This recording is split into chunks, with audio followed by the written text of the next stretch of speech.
Round 2 done and the Six Nations table begins to take shape. My name's Mark, let's talk rugby.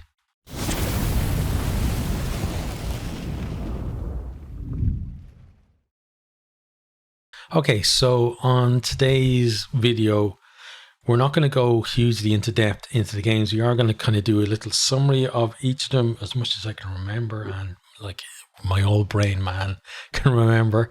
And then, we're going to talk about maybe some decent performances and stuff like that, and then have a look at the table.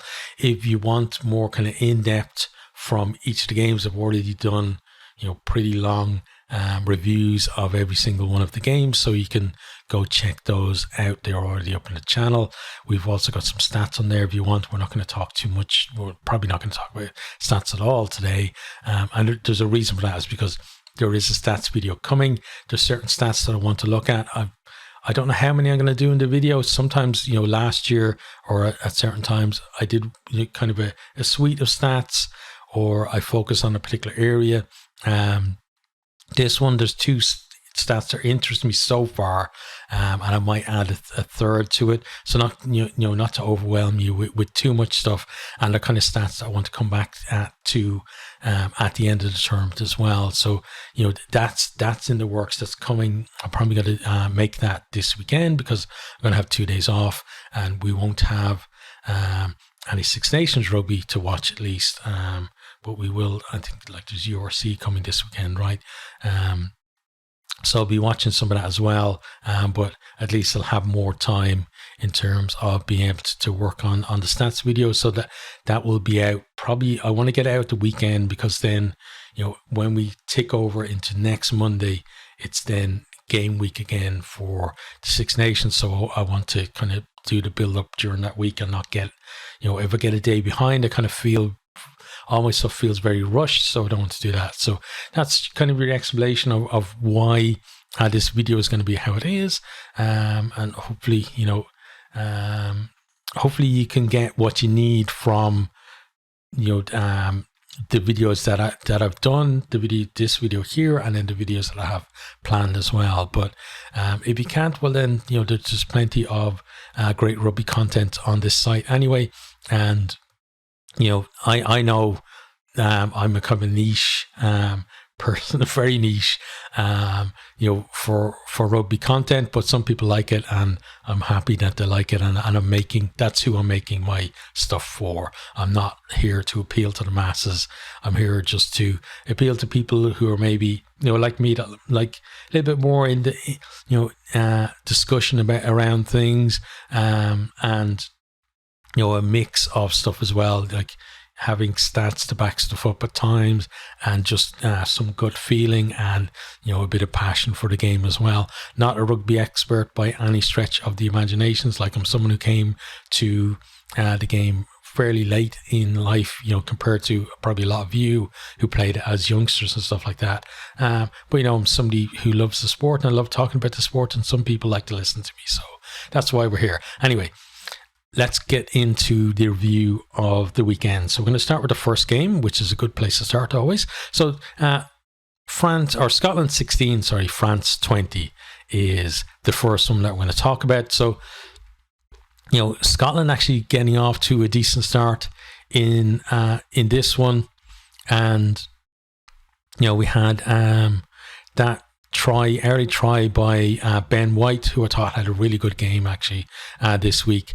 And I thought also Scotland's centres, Tuipulotu and Jones, were kind of back near to the level, or at least at times, near to the levels that we saw them last year. So that's good to see as well, because I'm first and foremost, I might be an Ireland fan, but I'd say a lot, I'm a rugby fan, and I don't I obviously want Ireland to win a Grand Slam, or at least to win the title, but I don't want them to win it just because, like, by default, because other teams weren't good enough. I want them to play against teams at their best, and win it because they were the best, not because other teams just weren't up to it. So it's good to see Scotland, hitting a bit of form. Not so good for them, obviously, in the result, but this was a decent try at least. But then, you think from that, they get a couple of penalties. There's a penalty as well for France, and like 13-3 is actually looking pretty decent in terms of a halftime lead. And you think that Scotland get in at the break with that, then they've got a decent chance then in the second half of adding a few more scores to that and getting to over the winning line, as it were. In this one, obviously it didn't work out for them. I thought Scotland were very poor on the restarts throughout the entire game, and that's something you can't do. You can't pretty much gift the opposition a chance to hit back as soon as you've scored, because it doesn't kind of wipe out your score, but what it does is it just kind of takes the gloss off what you just did. And obviously if the opposition do score, then the margin that you've worked so hard to build has been eaten into or even exceeded at times as well. So really poor restarts from Scotland is obviously something that they need to work on, but I think every team from this week probably has stuff that they have to work on. But yeah, just before half time then, Scotland looking good for maybe a decent half time lead after just going 13-3 ahead, but then poor restart comes again. France get over the line like within a minute of Scotland actually slotting that penalty, and it was decent defence at the start, I thought, for Scotland, because they almost turned the ball over, but then France hung on to it and they got it out to Fiku, and he, there was just tons of space over there. They stuck it in the entire Scotland defence. He goes over to score, and then it's 13-10 at half time. We do have Antonio in the bin as well, just before half time too, but Scotland, I think, they only scored 3 more points in the whole game, and they scored just 3 points. I think it was actually after, right? It was after the teams are back like to 15 each. But to get a penalty, start the second half, and you're thinking, okay, well, at least they're keeping that scoreboard moving, because you've got to do that in a game like this. You're not going to hang on to a 3 points lead for another 40 minutes of the game. But even at 6 points lead, you're thinking they still need something else. And that second half, I thought, let's remember that France weren't great, but still Scotland didn't offer that much going forward either. And we had basically it came down to a bit of magic from BLBRE to kind of get France back into the game, because it didn't look like they were, they had what it took to systematically at least break down that Scotland defence. But that little chip over and then going on and gathering and scoring himself, I said in my review of the game that it was very like the Stockdale try against New Zealand for Ireland, whatever many years ago that is now, when he kind of was first bursting onto the scenes. It was that kind of try, and BLBRE, he's already looking like a special player. I hope that his career from here doesn't take the trajectory that Stockdale's did, because Stockdale, he's really had a terrible run with injuries and form as well, even when he came back from his injuries too, and he's back in the Ireland squad. But there aren't too many people clamouring for him to get a go. I want to see him get a go on the wing, because I don't see the point of, honestly, of somebody being in your squad if you've no intention of playing them in any of the games. But yeah, bit of magic from BLBRE, and then Ramos with the nerves of steel to put France ahead. Then they stretch further ahead, 4 point lead. Scotland need a try. Scotland think they got the try right at the end. Nick Berry, the referee, and the team don't know whether they have to try or not. Back and forth. And, thinking at one stage, is he going to give it? Is he not going to give it? And I think they come up with the right decision in the end. and I've talked about this as well before. Do I think it was a try? Absolutely, yes. I think that was a try. But given the question that was asked and given the evidence that was seen on the TV, I don't think you can give that try. I don't think it's clear and obvious that that was a try, because there are a number of factors. One is, clear grounding in the ball. You could say it looks like maybe he's grounded it, and you would probably think that he did ground it after it was initially on the foot. But then there are other factors. Number two is, did he ground it over the line? It looks like maybe there's a hint of white somewhere there when you see the ball going down. But again, not sure. And then number three, I think is very crucial, is, did he ground it before or after Nick Berry blew the whistle to go upstairs and check it? That's a big one there. It's very hard to tell on replays, when that whistle was actually blown. So those are the three things there. But again, I think it was a try, but I think that it's one of those ones where if you're a Scotland fan and you're going crazy because you know that was a try, just like I do, but you think it should have been given. Whereas I don't think it should be given because of the circumstances I just outlined. But if it was reversed and Scotland were winning and France did exactly the same thing and the try was awarded, fans would be up in arms as well. Scotland fans would be up in arms as well. And I'm not just saying Scotland fans, it happens to be Scotland in this game. It could be Ireland fans, whoever, New Zealand fans, South Africa fans, in any competition, whatever. Still the same thing, right? That it's one of those tries that if you're the team that are potentially scoring that try and it's not awarded, you're pissed. And if you're the team who are defending against that try, or fans of the team, should I say, defending against that try, and it gets given, then you're pissed. So, officials weren't going to win one way or the other. But I think in terms of the way the laws are structured at the moment and the question that was asked and the evidence that we saw, I think Nick Berry and the team all came to the right decision. And again, I still think it was a try, but I think they did the right thing there.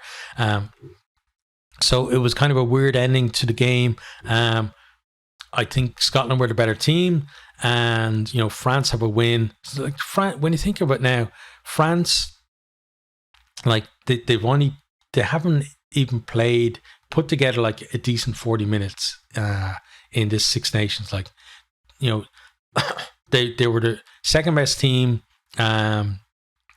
in that game on Saturday. Absolutely the second best team against Ireland, but they didn't even have like a purple patch in the game. They just had kind of a couple of moments, like the Fiku try and the BLBRE try, and other than that, like just little cameos within the game. And then the rest of the game, I thought like Scotland were on top. Were Scotland amazing? No, but none of the teams this week I thought were amazing either. But Scotland could realistically be on 2 now. Grand Slam's hopes still alive. And that building through the tournament, that drags you through. Like you just about come out with a win there, like getting to try to death to win it. And, it's suddenly real belief comes into the squad and into the nations as well. And that lifts the team. And then, going to Dublin to potentially, take out your rivals and set yourself on course for, doing a sweep of the entire tournament. That's what you'd build up to then, Whereas now it's about trying to get things back on track now, because, they basically got the same results as France, right? Played 2, won 1, lost 1, and only for the losing bonus point they got in this one, they could even be behind France on the table. Well, no, because France got hockeyed by Ireland, but they could be neck and neck with them. But in terms of performances in this one, I thought that Patterson did really well. Like being called up like so late because of stains, wife going into labour. I thought he did really well. And that's why I was talking about earlier about Stockdale putting him in the team and giving him a chance. Is that potentially Patterson gets very little minutes or doesn't even get on the pitch if Stain is fit, and he is fit if Stain is available. Sorry, but he did so well, but we never would have known that unless that happened. And that's why I feel like it's good to give these players a chance. Let players kind of experience it, and whether it's like a good performance, a bad performance, it's still experience for them. Then Russell, I thought was good. Like Russell is just a magic player. I know we got a lot of stick for saying that he's the Messi of rugby and whatever, but yeah, and he's obviously a bit big-headed with it, but he's still got the skills there, like just to excite people. But I still stick to the point that I made before, and that Scotland could have done with having Ben Healy on the field, just to give them a different option towards the end there. And but again, how do you get Ben Healy on the field without taking Russell off? That's not a conundrum that I can solve myself. Rory Darge then, I thought he was really good. Schoeman, especially in the first half, was decent. And Scotland, you can see there's a dip when they replaced the front row for them. For France, Lagaric, again, great impact from the bench. I thought that, what's the starting nine? You see, old man Mark forgets everybody's name. Starting nine, come on. Luku. So I thought Luku had a better game this week than he did last week, but you could say that for a lot of the French. Then Aldrit was good. I think he went off injured, didn't he? So, always like with any kind of injuries any injuries I kind of witness, always wishing that the player is back, as soon as possible and it's not too serious. And then BLBRE, we talked about the bit of magic to win the game for France.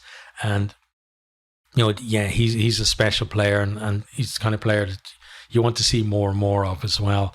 So that's that one. Then on to the second game, which was also a Saturday game. So this one, another tight one, was England 16, Wales 14. So, Wales started this one really well. Basically, making marmalade of England in the maul, and the only way they can stop them getting over is to illegally collapse it. Roots goes to the bin, penalty try to Wales 7-0, and England at one point, because before that even Chesham with that high hit on Azarati, so he's in the bin and they're down to 13 players. But then England actually looked a more threatening team when they were down to 13, and they're the ones then. They got what was it?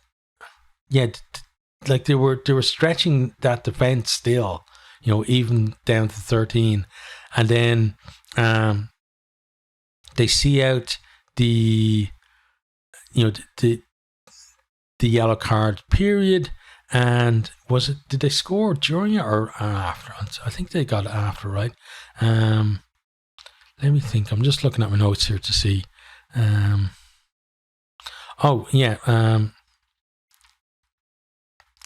So who scored England's try is, again, all man brain is like, but it's here somewhere, I'm pretty sure.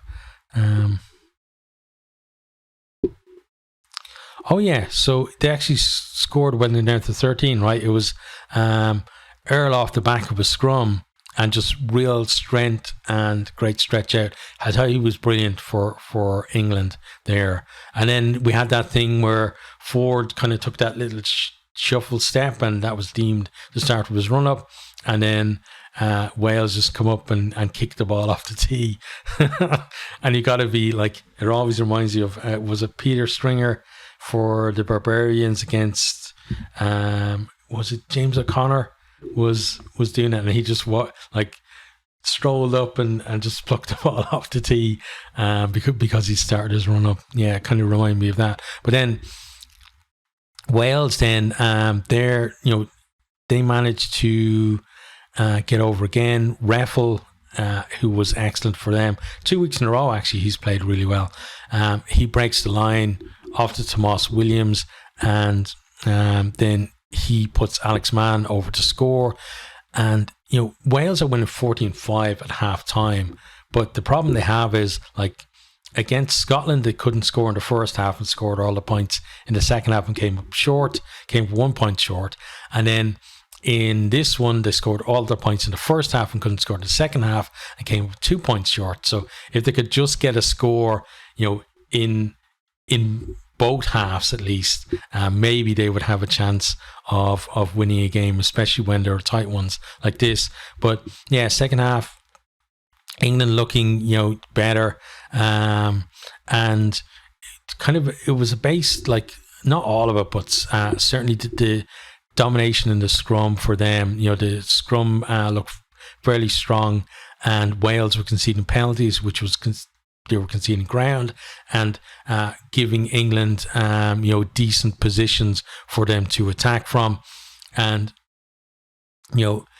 forcing penalties as well. We see with this England team that they're maybe not the most exciting, but they still have that ability to force the penalties, take their points and stay in the game and stay within touch. And then they just need to create. You don't need to create that many chances when you're that close. You just need that 1 or 2 chances that will, if you convert one, suddenly you've gone from looking like you're behind most of the game to now you're ahead, and now you put the pressure on the opposition because now they have to find something new. But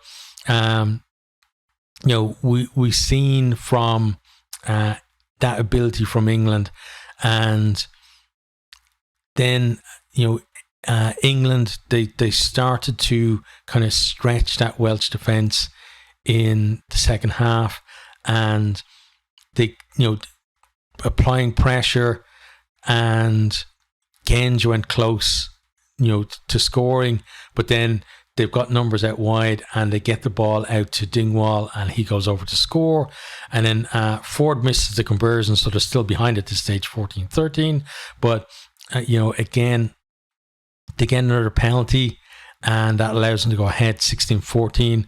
And Wales, they didn't really have a response to, they weren't able to get themselves back off the field, to maybe set up a drop goal, force a penalty, or even score a try that would just completely kill the game off. And England actually had Wales in Wales's half, and then finally turned it over and get it off the pitch. So, a decent performance from England in the context of the game. Wales, again, they've lost 2 games, but they haven't been that far away from the teams that beaten them. So you got to take some heart from that, especially in a young team. They're not getting like their ass handed to them every week, and they've had some decent performances as well. If we talk about actually performances here, so I thought Reffel was really good for Wales, and as I said, it's 2 weeks in a row. Dyer always looks dangerous, but it's about whether Wales systematically can get him in that space and not support him when he's in that space as well. Thought there was a bit of a mixed bag from Ioan Lloyd. Given his impact from the bench last week, it wasn't up to that standard, but still, I think he's still worth keeping him there, because Wales, that 9 and 10 just keeps changing all the time, and you need to have a settled combination, decide that these are our guys in there, at least settle on one of them, and then you can try out others with that person to find a combination. But at the moment, it just feels like nobody's kind of secure in their position in key positions, especially in the backs, and it feels like you're just 1 or 2 poor performances from going from being the starter to not being in the matchday squad at all. And I don't think that's a good place to be. Sometimes I bemoan Andy Farrell for like his consistency for selection, in that players who I feel could be getting into squads or getting chances and stuff like that aren't getting it. But at the same time, I'd rather be in that position with Ireland. Forget like relative like ability of players and strength wherever, but I'd rather be in that position with a settled team than in this position where it's anything but for Wales. So I think that's something. Once they get more of a settled team and you can see that kind of coming together, and it doesn't mean that you pick the same 15, game after game after game. It just means that you have a core of your players in there, and even when you make changes, you change your starters or whatever, that you're making a change to give somebody a run out rather than that this person is now the new starter in that position or wherever. And they've got a bit to go there. Maybe like their summer tour or by the autumn, wherever we'll see it being a bit more settled for them. But yes, it feels like there's a while to go for England. Then Earl, their best player, between him and Reffel for me, for the best player on the pitch in that game. But he really was excellent. Roots, I thought, didn't play as well. He did have that yellow card, but also didn't have the impact that he did in the first game. Doesn't mean that he needs to kind of exit stage left or wherever. Again, another player who's definitely worth keeping in there and giving another go. Ford, he's such a classy 10, great at guiding the team around the park.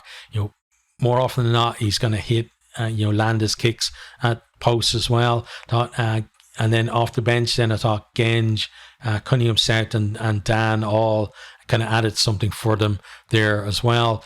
And, you got to remember with England like that, you look at the performance, you think neither performance was stellar, but, they're still 2 out of 2 wins from 2.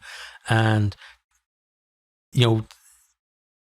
when you're in this championship and you want to win it, it doesn't matter how you win those games.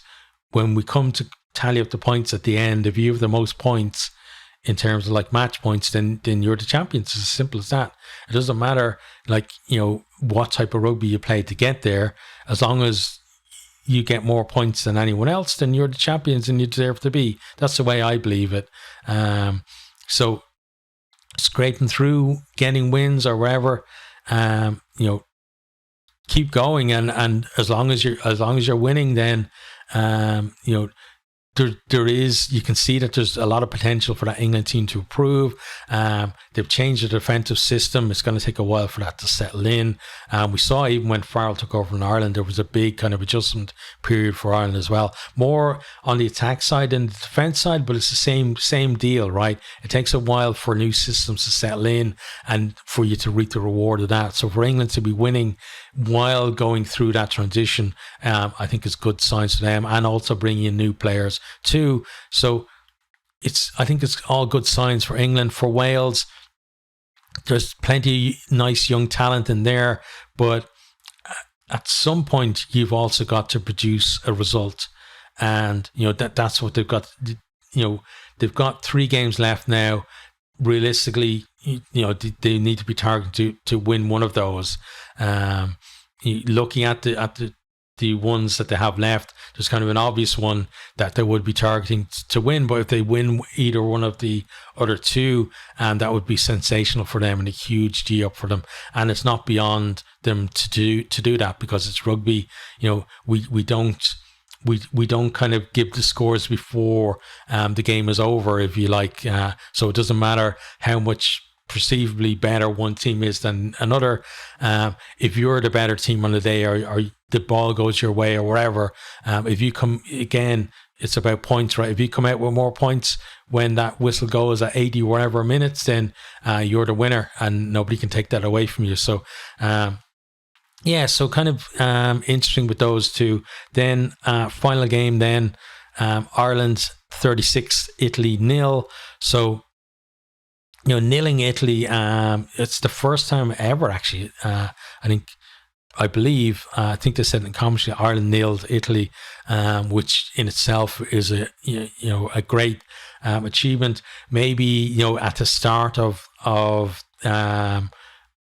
the games against Ireland and Italy, it wouldn't have been as amazing a thing for them to do. But you look at this Italy side, like they showed good signs against England in the first round, and we know they have more attacking ambition than the Italy of old as well. So for Ireland to keep them to nil, that's a testament to Ireland, especially when you look at, if you were just looking at tackle stats, and that's something that we might actually do. It's in their stats videos.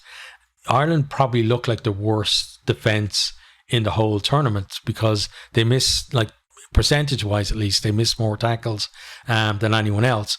But the defensive system isn't just that first-up tackling, and that's what we saw against Italy as well, is that even though they're missing tackles and like the Capuozzo, etc., the rest of the defensive system, especially the scramble, means that they're not generally conceding chances or scores on the back of those missed tackles, and that's a big thing for them. But in this one, we had, first of all, Crowley gets over to score. There was and that came from like just a quick tap from Keenan in his own 22 from a mark, gets him on the front foot. Then we had some really good carries from McCluskey, and then Casey was the one then that actually slipped Crowley through that hole.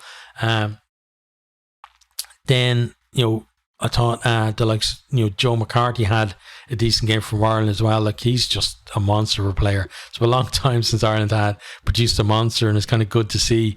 But next try then was it was Dan Sheehan, right, the first of his two, and he, what was it like? Yeah, he got over, and he was put through. Yeah, he was put through in the wing. It was McCluskey or someone, right? Puts him out there. McCluskey, I think, was involved twice in that move, and Crowley actually was decent, and then also Henshaw too. But Sheehan, he's gone over the line and kind of puts his head down into Capuozzo. I'm thinking, what are you doing? Like, he's gonna just wrap you up and you won't be able to get the ball down. But he did get the ball down, so fair play to him for that. But don't give us a heart attack doing whatever the hell you were doing in the first place. After that, then we have Jack Conan's try. It was Sheehan, first of all, made a break, and then we have McCarthy going close, and then Conan getting over to score. So it's good to see, some tries kind of being spread around the team a little bit as well. Then next try was kind of all, like, not all Sheehan, but he like hits his man in the line out. Then the maul is there, and Sheehan goes over to score his second try. He almost got a hat trick as well. I think he had like his hat trick try was ruled out or something like that, or he went very close anyway. But after that, then we had who was it that scored the last try, or the next try? Sorry, it was James Lowe, right? Yeah. McCluskey, another peach of a pass from him out to Lowe, and then Lowe with Capuozzo hanging on to him, just shows great power, bursts through another couple of tacklers and gets over to score. And there was, like, I asked a question actually by Alan in the comments of the Ireland-Italy game about man of the match. Like, Lowe was given man of the match, and my answer was basically I don't really pay much attention to who's the official man of the match. I just look at the performances from my own perspective and think, okay, this player was good and stood out to me, and maybe other players not so good, and not necessarily ranking them too much against each other. But he was talking about Crowley, and I think Crowley would be a good shout if you're picking a man in the match as well. I can see why Lowe would get it, maybe a bit of a fan favourite and a bit of an easy one to pick as well, with that kind of highlight moment there. But yeah, Crowley could have got it, Sheehan could have got it. and a few others as well. Joe McCarthy maybe in with a shout. And again, the reason why I don't, try to pick out one player as the best is because you always forget someone. And I kind of I know I have that thing, a blind spot where, I'll miss a player's performance. And that's why I love the comments as well. So somebody will point something out. And then the next time when I go and watch that team or that player, I can actually have a look out for it. And it's great. I think it's, one of the best things about doing this is, my focus is being drawn to maybe players or areas that I wouldn't normally have it on, because obviously I've got my own biases, whether I know about them or not, whether they're conscious or unconscious. But, when other people are saying, okay, well, what about this, or what about this guy, or what about that guy, then I want to have more of a look, and I want to see what you're seeing if you're posting a comment, and then be able to kind of be fairer in my responses or opinions as well on that. And that's what I love. I love being able to interact with people and doing stuff like that. And I'm very grateful for any comments that I get at all, even ones that tell me that like I don't know what I'm talking about. Those are fine too, because it's your opinion. You're well entitled to it. Some people think that I know something. I don't think I know as much as a lot of other people, but still, I have opinions, and some people like to listen to them. They don't always agree with me, and I think it's an amazing thing to be able to share them and to have people kind of agree or disagree with it, but in a respectful manner, and that's what I like. But then Ireland, then the final one was Nash getting over in the corner, right? And you had like James Gibson Park, McCluskey and Crowley all involved in the build up there. And then Harry Byrne got on for a little bit towards the end as well. He converted from the touchline, so it was nice to see him getting out there. But then our final score was 36-0. Ireland still not in top gear for the game, but you can't even say that they did enough to win, because they won really well. But the moments where they were good, they were very good. And then it was just dips in between and stuff like that. And it's probably one of the tidiest performances Ireland actually put in against Italy in a long time, because there's a history of, Ireland against Italy.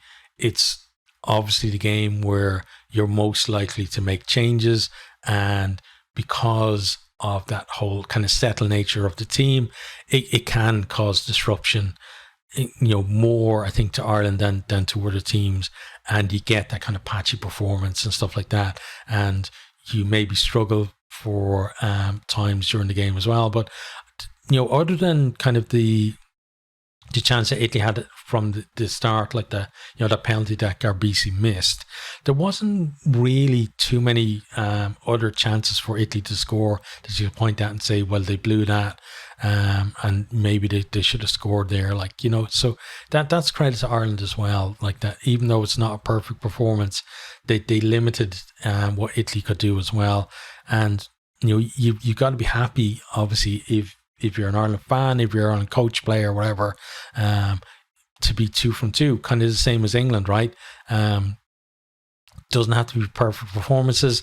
You would obviously rather have positive performance than negative, just for that kind of that feeling, as a fan first, but for the players as well, for them to feel like, yeah, things are going well for them, and they just have to trust the process and put in the work, and the results are going to look after themselves. And that must be the way Ireland are thinking at the moment. But then in terms of performances in this one, I think I mentioned a lot of the top performers for Ireland, but the likes of Sheehan, McCarthy, Crowley, Lowe. I thought McCluskey was really good as well. Great to see him there. Casey, it's good to see him get a start. Again, it wasn't perfect from him, but he needs time in the short starting 9 as well. Still think James Gibson Park is clearly the first choice 9, but there will be a point where he won't be available, and Casey needs to be to step up. And it's better if he has kind of more miles on the clock when that eventually does happen.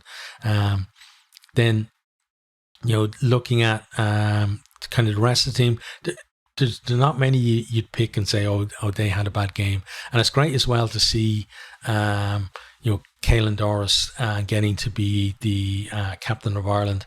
I think he's from Mayo, right? I think there's a lot of talk about him being a Connacht man and being captain of Ireland.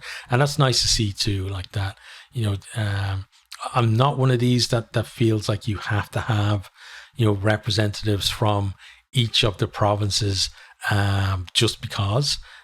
But I am a big fan of the fact that if somebody is good enough and they're from, like, obviously he's not actually playing for Connacht, but he's from that area of the country, that, having those players in there that are doing well, the likes, like having McCluskey in there from Ulster and, Bundyaki when he's playing, or Hansen as well from Connacht, that, having those guys in there, it does give inspiration to youngsters coming through that, you don't have to be from Leinster or from Munster to get into the Ireland team. If you're good enough, you're going to get there. And I think, that's what we've seen under Andy Farrell.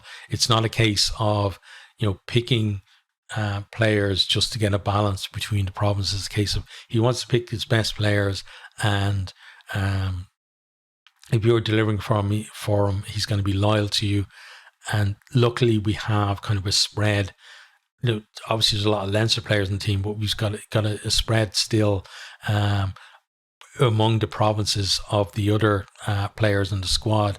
And you can see as well that, there's youngsters coming through, especially at Munster at the moment, but you've got youngsters coming through at Ulster, and there's some youngsters coming through at Connacht as well, that will see that, and they're going to be there in the mix in the future.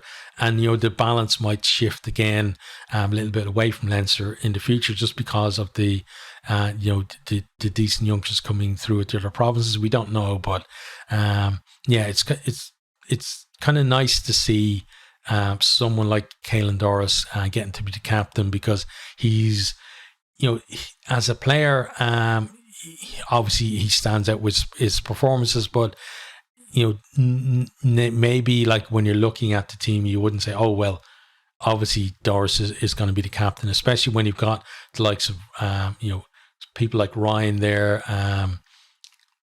and Peter O'Mahony, who wasn't playing, who would be more obvious choices to be captain. So it's nice to see him get it. And I don't think it was just a token thing either. I think he's earned it.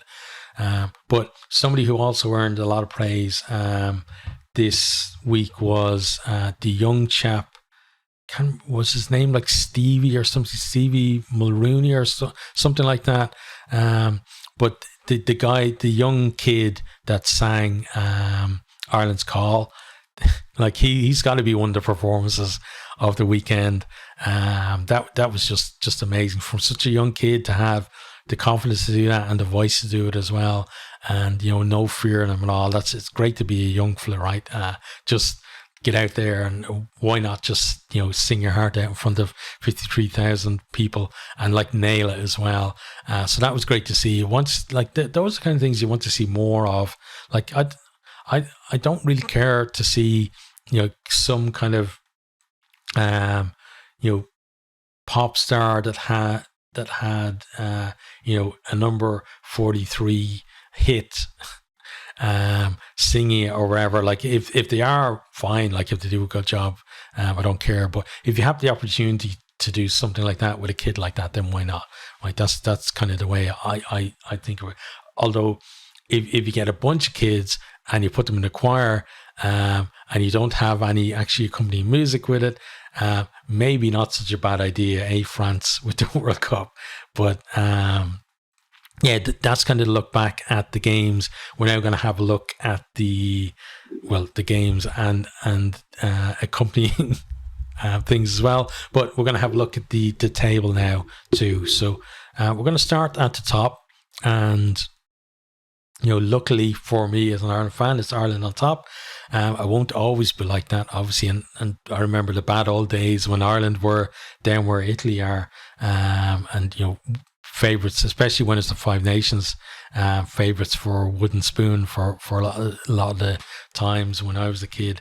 But Ireland on top there, 2 wins from 2, bonus points, winning bonus points from both of those as well. So maximum 10 points, and that points difference of 57 could be significant, if they end up on 4 wins in this one, because somebody else probably will end up on 4 as well, and it'll come down to that points difference.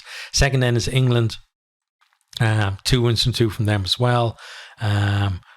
No bonus points for them, so they're on 8 match points, and their points difference, 5 is the only other positive one in the championship, but certainly significantly less than Ireland's.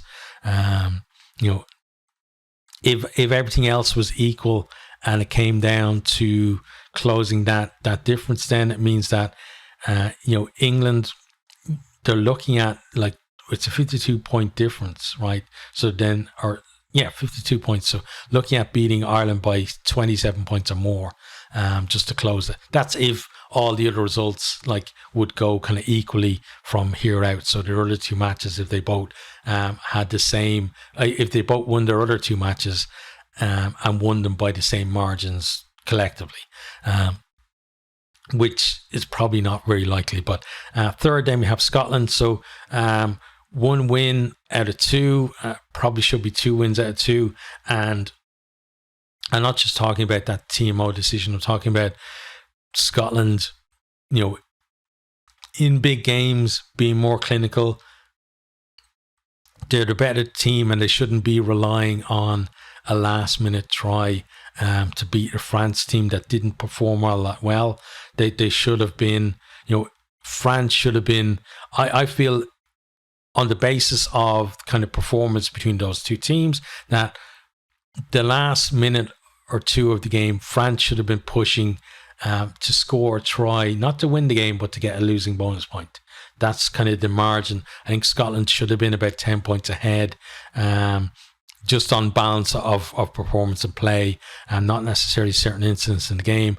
And then France should have been, trying to close that down to get a losing bonus point, but it's not how it worked out. But Scotland there in third place on 5 match points. France, who won that game, in fourth with 4 match points, and obviously given their loss to Ireland, they have a much worse points difference than Scotland. In 5th place then we have Wales, the first of the teams that haven't won yet, but they have picked up 3 bonus points, which is fairly decent. 2 losses, and the most that you can get out of 2 losses is 4 match points. So they've gotten 3 of those 4, which is a decent return.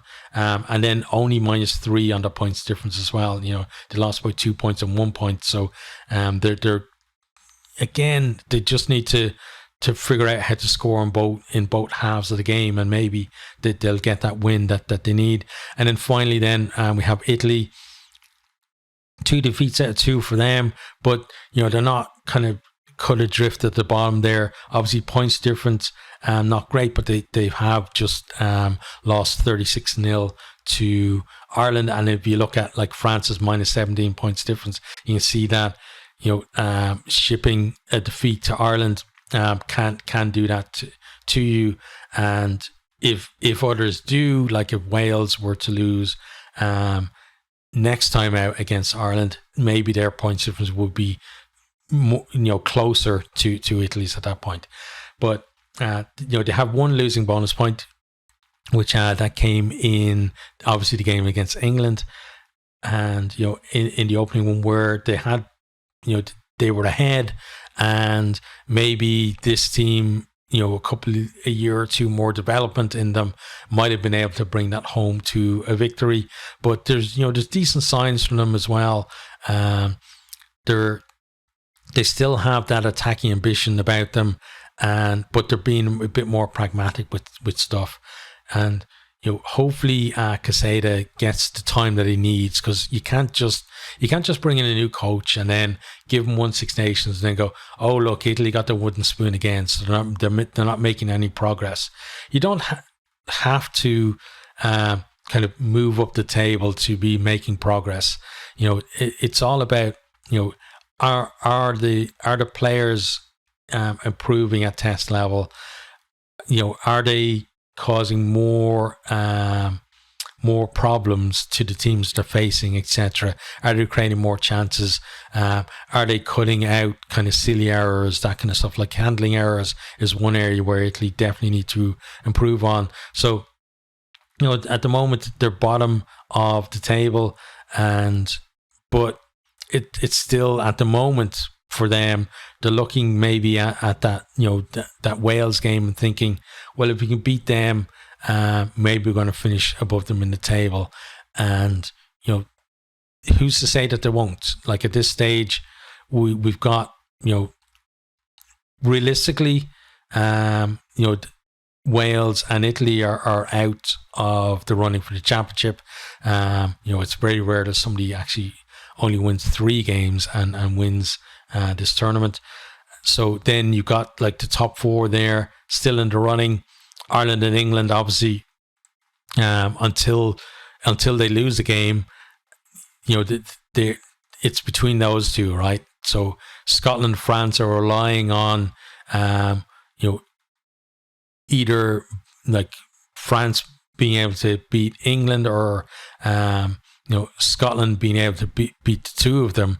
And then beyond that, then if they can't do that, then they're relying on others to kind of do them a favour to get back into this. So until Ireland and England actually lose a game, I think it's between those 2 for the title, and then Scotland and France are there to potentially swoop in if they do both kind of stumble during the tournament. So it's, we're 2 rounds in. We still, like, after 3 rounds, you kind of get a clearer picture, because generally after 3 rounds you're down to 3 teams who can genuinely win the title, and then after 4 it generally again comes down to 2 teams. So you're just kind of reducing it kind of round by round to the point where you're going to have that kind of final weekend then to decide who will be champion. But it's always a nice part of the time in the tournament, because there's still a lot of kind of hope and belief in the fans, and still engaged as well in terms of where the team are, and potentially, like, everybody's thinking, if I'm a Wales fan, I'm not thinking, oh, if we can just beat Italy, then we might finish 5th or wherever. If I'm a Wales fan, I'm thinking, well, maybe we get a result against Ireland, and then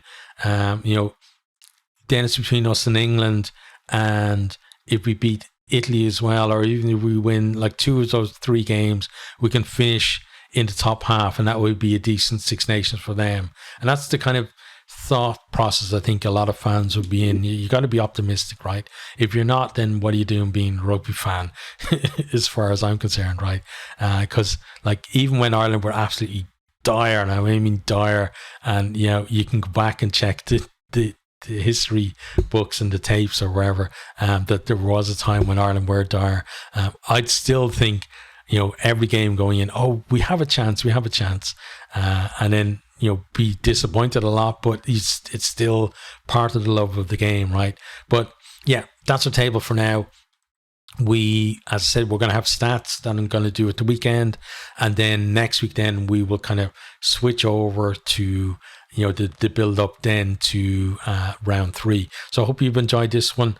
I don't ask all that often, but I would would be nice if you felt it in your heart, if you could maybe hit the like button, post a comment, and share, because that kind of stuff just I don't know why YouTube algorithm, I guess, but just having a bit like that kind of just like multiples in terms of the kind of views that my videos get if there are people interacting on them. But yeah, that's it for now. See you guys later on in the week.